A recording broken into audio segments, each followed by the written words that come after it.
कस्ती भयौ के गर्दैछौ म्यासेज आएको छैन कि त तिमीलाई मेरो कति माया लागेको छैन। कस्ती भयौ के गर्दैछौ म्यासेज आएको छैन कि त तिमीलाई मेरो कति माया लागेको छैन। के कुरामा मन बुझेन किन टाढा भयौ सन्चो बिसन्चो के कस्तो छ खबर पाएको छैन। सम्झौता की बाध्यता हो खै के हो जीवन हो सम्झौता की बाध्यता हो खै के हो जीवन नबने भजाती हुन्थ्यो कि माया कि मन भुल्ने गाह्रो छुटेपछि माया प्रीति झन्यो रोजेको नै घुम्ने रीति खै कसरी बन्यो मन चाहिँ एउटा सँग तन चाहिँ एउटा सँग यस्तै रहेछ भाग्य लेख्ने नियम देउतासँग हो यस्तै उनी अर्थात् 9 महिना पहिले फेसबुकमा भेटिएकी थिइन्।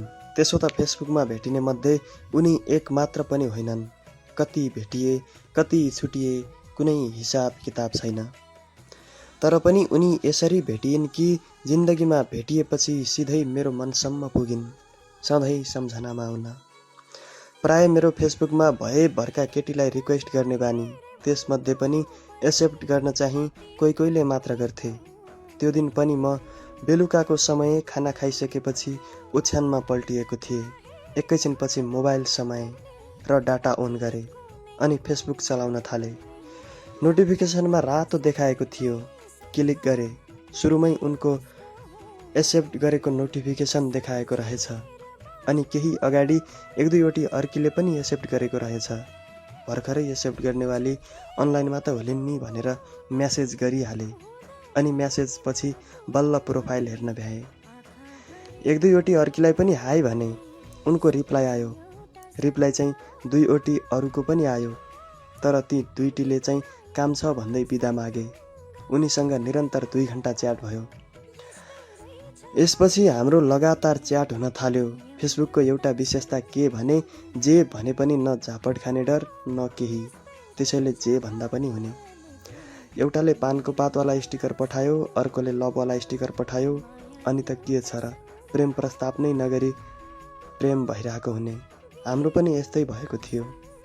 म्यासेजमा हाम्रो लभ स्टिकर अनि पछि निरन्तर च्याट हुन थालेपछि miss you, kiss you, love you सम्म चल्न थालेपछि त उनीप्रति प्रेम हुन थाल्यो। नियमित च्याट, फोन कल, त्यतिले नपुगेर अझ भिडियो कल, यसरी निरन्तरको च्याट र कुराकानीले हामी नजिक भइरहेका थियौँ। यसै गरी सुस्त दिन ढल्दै थियो।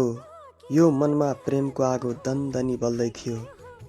यसै गरी सुस्त दिन ढल्दै थियो। यो मनमा प्रेमको आगो दनदनी बल्दै थियो। सँगै जिउने अनि सँगै मर्ने कुरा गर्दै हाम्रो प्रेम सम्बन्ध त फेसबुकमा चल्दै थियो। नचाहे रे भुल्नु पर्ने अतीत कुनै कुनै हो नचाहे रे भुल्नु पर्ने अतीत कुनै कुनै बन्धन गाँस्यो जुन चाहिँ सँग पर्ने उसको हुनै सम्झिएर बाँच्नु पर्ने जुन केरीलाई जुनै हुँदा पनि मुटु भरि आँखा भरि उनै सपना एउटा सँग दिपना एउटा सँग यस्तै रहेछ भाग्य लेख्ने नियम देउतासँग मैले उनलाई फ्रेन्ड रिक्वेस्ट उनीसँग प्रेम हुन्छ भनेर पठाएको थिएन। तर पनि धेरै रिक्वेस्ट पठाउनु भने कोही न कोही मन मिल्ने भेटी पो हाल्छ कि भन्ने लागेर नै पठाइन्थ्यो। जसरी उनी मेरो जिन्दगीमा आइन् नि मेरो जिन्दगीको रूप रङ्ग नै बदलियो जस्तो लाग्यो। मलाई थाहा छ कसैलाई देख्दै नदेखी भेट्दै नभेटी फेसबुकको च्याटको भरमा यति धेरै विश्वास गर्नु नहुने हो। तर पनि यो मनको मामिला यस्तै त हुँदो रहेछ। प्रेम भनेपछि सबैले विवाहसम्मै हेर्छन्। सपना मैले पनि देखेकै हुँ तिमीसँग विवाह गर्ने। तर पनि देखेको होइन लेखेको पाइन्छ भन्ने त उखानै छ नि। फेसबुकमा हाम्रो च्याट कम हुन थालेको थियो। मेरो शङ्का गर्ने बानी। फेसबुकमा पनि सुरुमा मैले नबोलाएसम्म उनको म्यासेज नै नआउने। फोनको त कुरै छोडौँ। घरिघरि लाग्थ्यो या फेसबुक के नि के विश्वास, ऊ अर्कैसँग मोज गरिरह होला, म भने ऊ मलाई असाध्यै राम्रो लाग्थे। बोली झनै मिठो, गुमाउने इच्छा फिटिक्कै थिएन। तर पनि उसको चाल हेर्दा नराम्रो लाग्थ्यो। प्रेम भनेको त दुईटै बाटो हुनु पर्यो नि। यदि उसले साँच्चीकै प्रेम गर्ने भए त म्यासेज गर्न सक्छ नि। एकहोरो त रोटी पनि पाक्दैन भन्ने त भनाइ पनि छ। मैले म्यासेज गर्नु जरुरी ठानिनँ। ऊ अनलाइनमै हुन्थे, म पनि उसको म्यासेजको पर्खाइमा हुन्थे। तर पनि उनको कुनै म्यासेज आएन। मैले पनि बोल्न नचाहने मान्छेसँग के कुरा गर्नु भनेर म्यासेज पठाइन। हाम्रो हार समयको जित हुने भयो, भेट्ने छुट्ने जिन्दगीमा रित हुने भयो। हाम्रो हार समयको जित हुने भयो, भेट्ने छुट्ने जिन्दगीमा रित हुने भयो।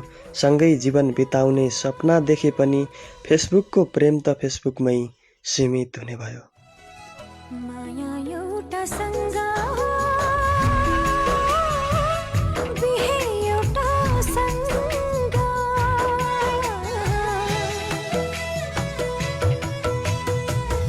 माया एउटा सँग